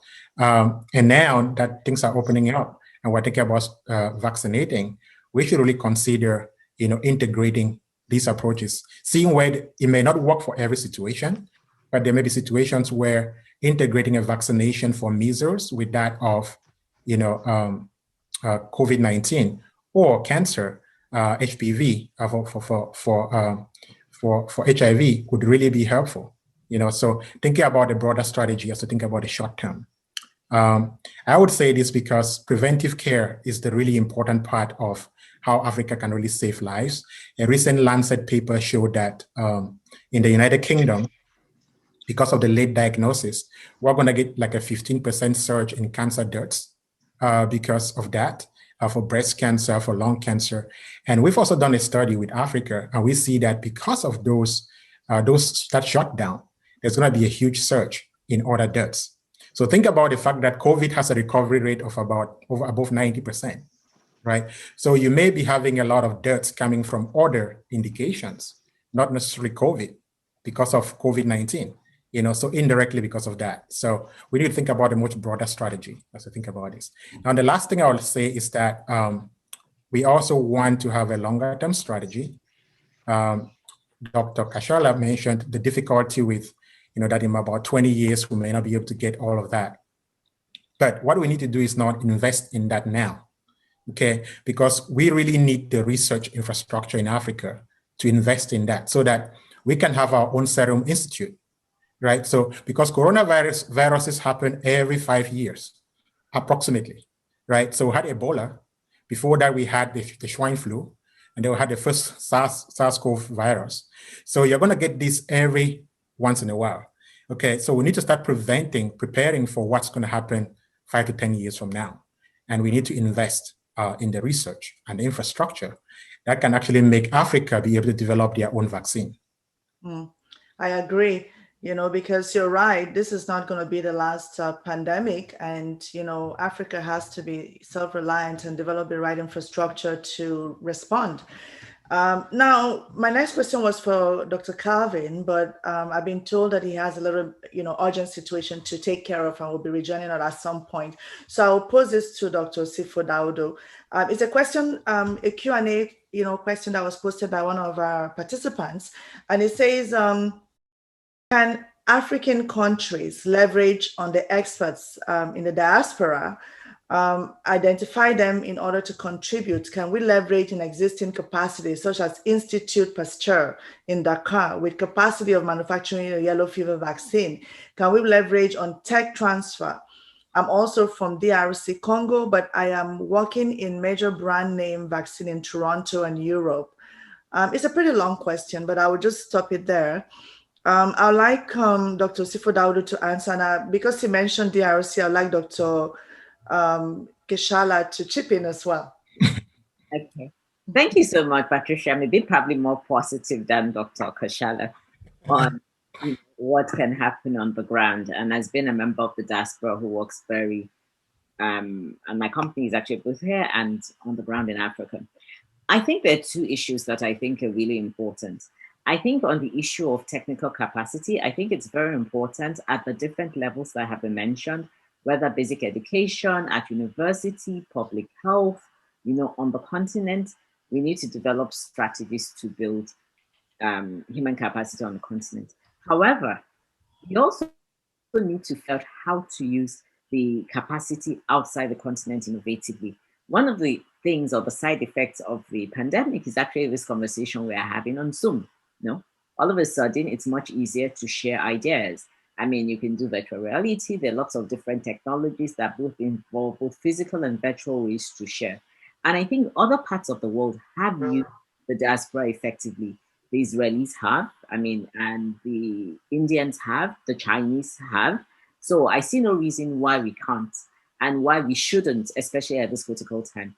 And two reasons. One, in terms of technical capacity, I sort of disagree with Dr. Kashala. I think if you think about pharma in the traditional way, he's completely right. But if you think about biotech, and if you think, for example, about the COVID vaccine 19 in particular, it was not a Pfizer vaccine, really. It was a biotech vaccine.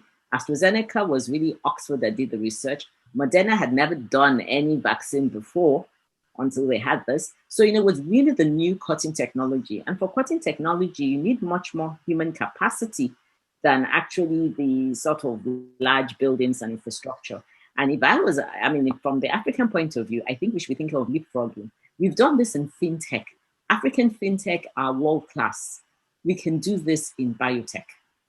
So I think we also need to think about things differently, not necessarily the way they have been and other people did. We can do this differently. I think that's one. The other issue that I think that's important is on the issue of finance. I think financial issues are really important. And I think it is good to talk about, what the US and Canada and, what they can do to help. But what can Africans do? And I think the idea of this is not just a health issue. I mentioned Morocco, where they have their foreign affairs. How many of the African governments are using a whole government approach? In Rwanda, you always hear the president of Rwanda talking about COVID. This is a really important thing, and it is the most important shock to Africans in the last 25 or 30 years. The economic decline we saw across Africa has not happened in 2 or 3 decades. And if we do not get on it, and we are still until 2023, when in the US we're growing at 6%, Europe is growing at 4%, Africa will continue in a recession. I really think something differently needs to be done. And I really think the diaspora definitely can be part of the solution. Thank you so much. Yeah, thank you so much, Dr. Sifo-Daudo. I mean, you mentioned something very important there. This disease is not just affecting people's health, it's affecting the economy, and it's affecting especially the poor countries. And when this is all over, we have to deal with that pandemic, economic pandemic.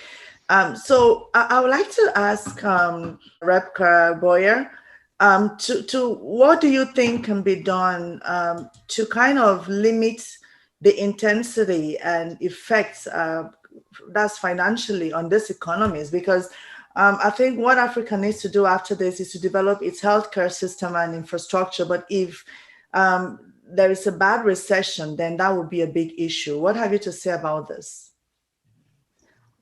Thank you. First, I want to comment in terms of the question, in terms of diaspora. There are some countries in Africa that have been really successful in tapping into diaspora population to provide some financial support for a variety of things. Mali, for example, has an Office of Diaspora Relations.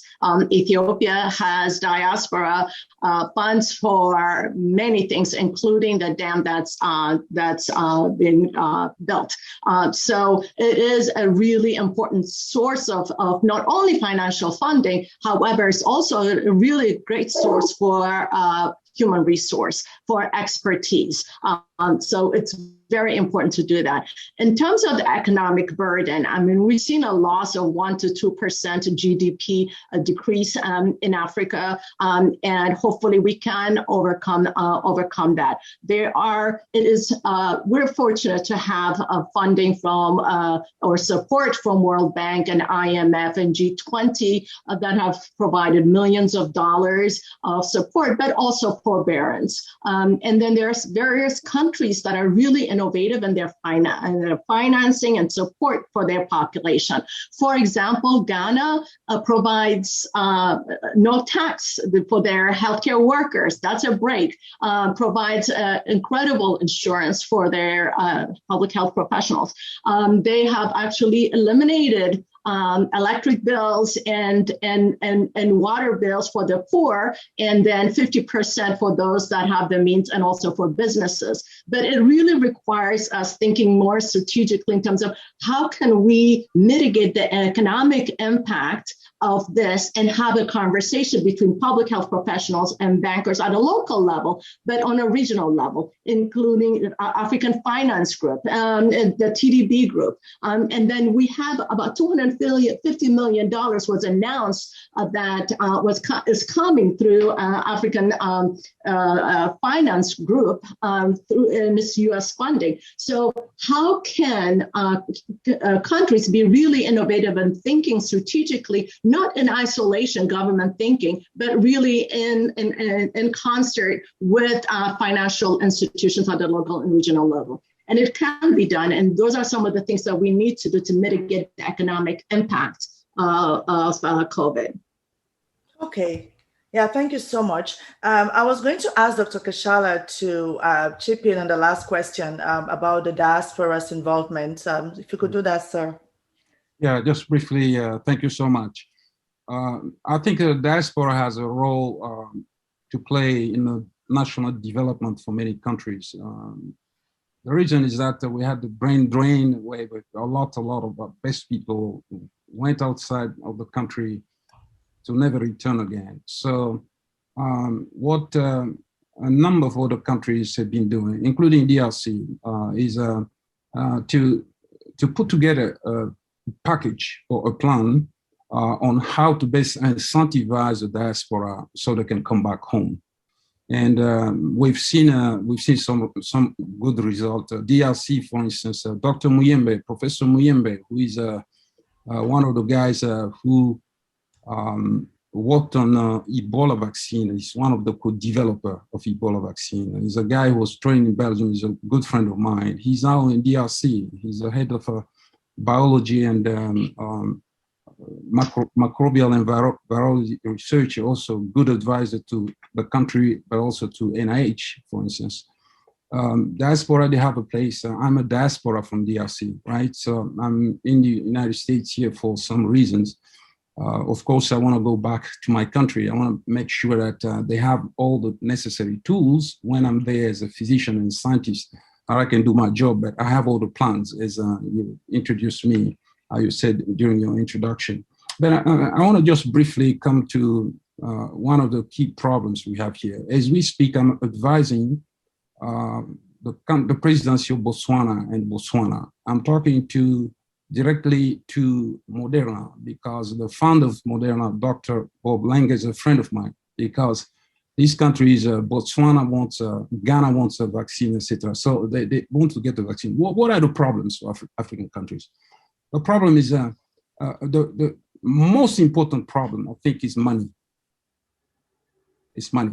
These countries do not have enough money in the coffers of the country to buy millions of doses of vaccines right now.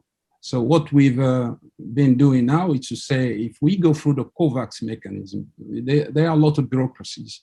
Also, there are donors who are there, okay? So what we've done is to work with business leaders in Botswana, people who have money, to work with the beers, to work with the banks and insurance companies, etc., to find the money that is going to be required to purchase the vaccines. And these groups have money right now, okay? What is the battle? The battle is they don't want to go and give money to the government. They want to give it to a private entity in the United States to purchase the vaccine for them. So we have to think out of the box, go also in our own communities, in our own countries, and try to work with the people who are making money. Maybe foreign corporations working there, or our own corporations, or our own people, our daughters and the sons of the country who are making money, just to make sure that we can get the money. Botswana has money. I was in Accra for a year. I just came from Accra. I heard a very nice, discussions or comments about Ghana. Ghana has made a lot of progress, but we still have a lot of major issues there. We're talking COVID now. If we go from COVID, we go to cancer. You have major issues where the country cannot run molecular tests for cancer diagnosis on patients, where you rely on the US. I have to call Roche, Foundation Medicine, Brigham Women Hospital to ask them to look at tissues from Ghana coming over. So talking about cancer is the same as talking about COVID, talking about malaria. We developed malaria vaccine. I was directly involved with the GlaxoSmithKline and the Walter Reed Army. We developed malaria vaccine. I provide them with what we call adjuvant to strengthen the vaccine. Where is the vaccine for Africa? Okay, the tests were run in Tanzania. Studies were done in Kenya. We don't have a vaccine now that is there for Africans. The vaccine is there for Europeans and Americans who are going to travel to Africa. They can get a malaria vaccine, right? It's not there. So it's the same issue. So what I'm saying is that short term here, we have nothing that we can do but go and not to beg, but ask the manufacturers to bring the vaccines to us, because we have no ability to manufacture vaccine right now. But long term, we need to think about how do we strengthen our health care systems and our public health policy frameworks in our country to be able to afford manufacturing, conducting teaching. First of all, we need to teach our own people. That's education. We need to spend a lot of time doing R&D. We need a lot of research. I'm coming from Accra. We look at access issue of access to medications, very, very hard. We said, why don't we do this? Africa used to have traditional healers, they have to, herbs and all medication from natural sources. We created a company there. And I said, we're going to do pharmaceutical development, looking at plants that are there. We have the technology, we have the know-how, we know how these things are done. Right. And all we need is the money to pool and put into companies, right? So that's what we do. So if we don't have this ability to transcend our failures and think innovatively and how to build a healthcare system and public health systems that are going to lift us, we can, dovetail on what European and American have done. We have the technology, we have the know-how. Let's do, because in addition to just making vaccine, we are creating also intellectual property, brings the money that's going to help us in intervention. Right. For COVID vaccine, and I'll finish there. The strategies that we need right now is getting money, first of all. Money for what to get the vaccine. What vaccines? I heard a lot about AstraZeneca vaccine, etc.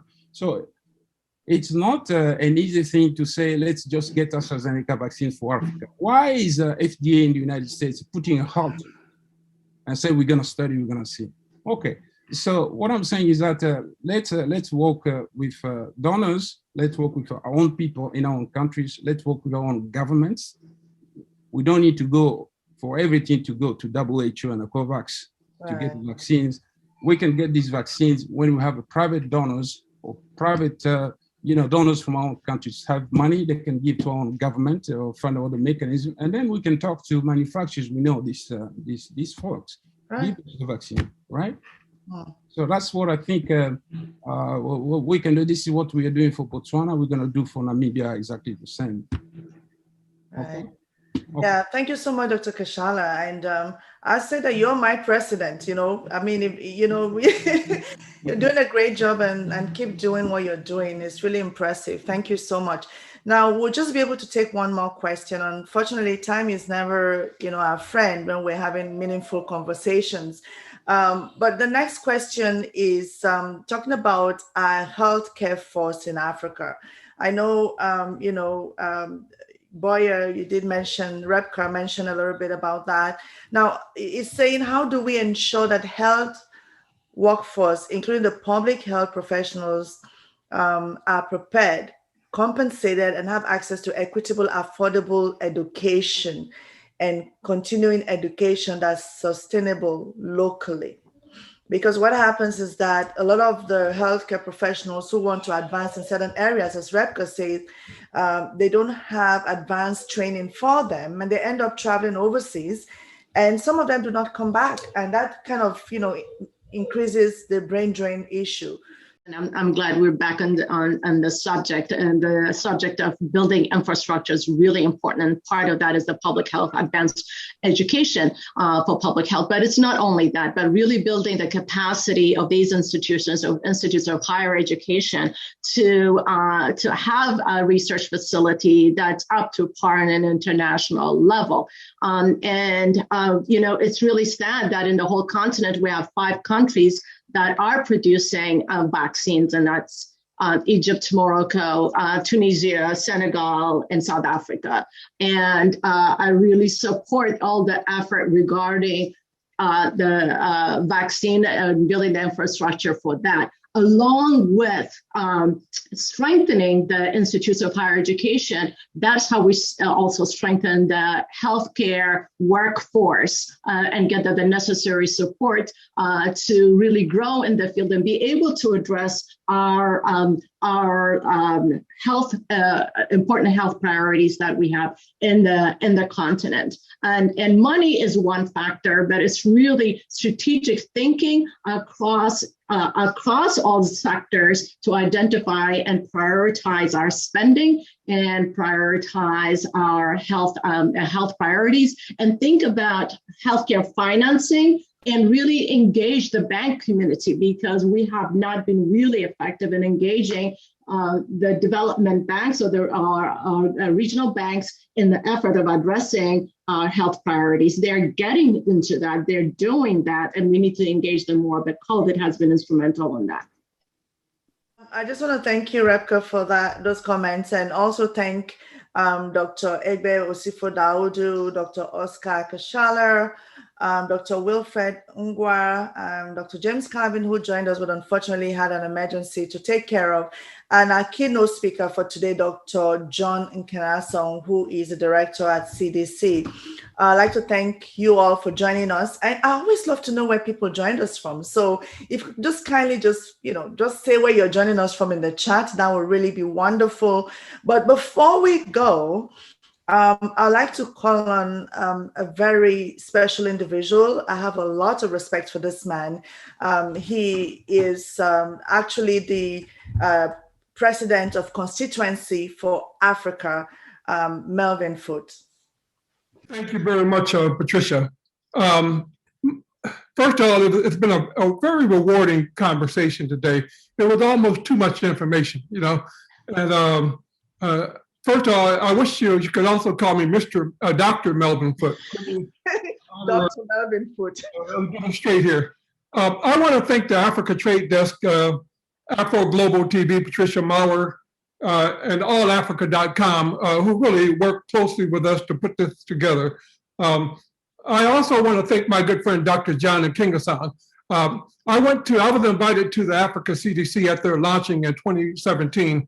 And that's where I really sat down with John, and we talked about the vision of the Africa CDC. I'm really thrilled to see what the Africa CDC represents today.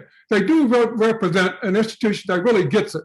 They really understand what Africa's challenges are, and really are mobilizing the necessary technical and financial resources to address the critical problem. So I'm always thrilled to hear from him. It's a total learning experience every time you hear from him. I also want to thank Patricia Maurer. She's the greatest.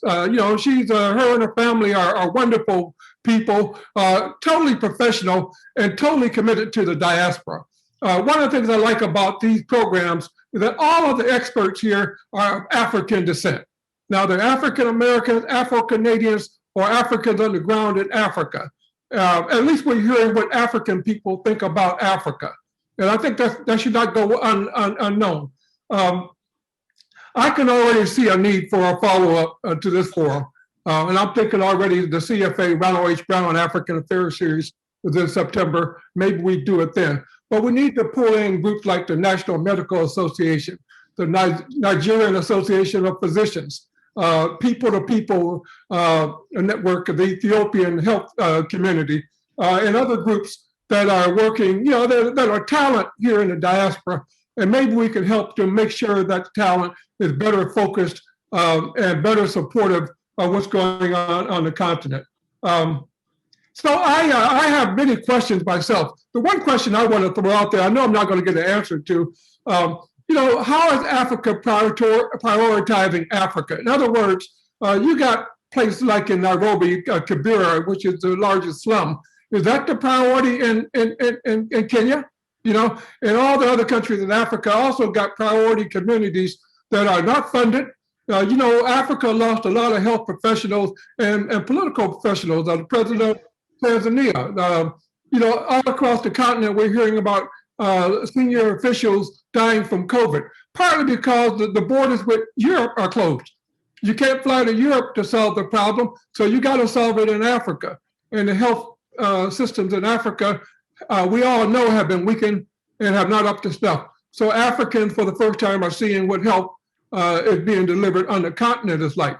So I just want to thank everybody, the listeners. I think it's a fantastic conversation. We all need to support the Africa Center for Disease Control. It's not just about Africa, it's about African people worldwide. So we have a tremendous role to play. So thank you, Patricia. Thank you, AfroGlobal. Thank you, Africa Trade Desk. Thank you, allAfrica.com. And thank all of the panelists. Thank you very much. Pleasure. Thank you so much, Mel. And do have a wonderful rest of the day, everyone. Thank you. Thank you for the opportunity.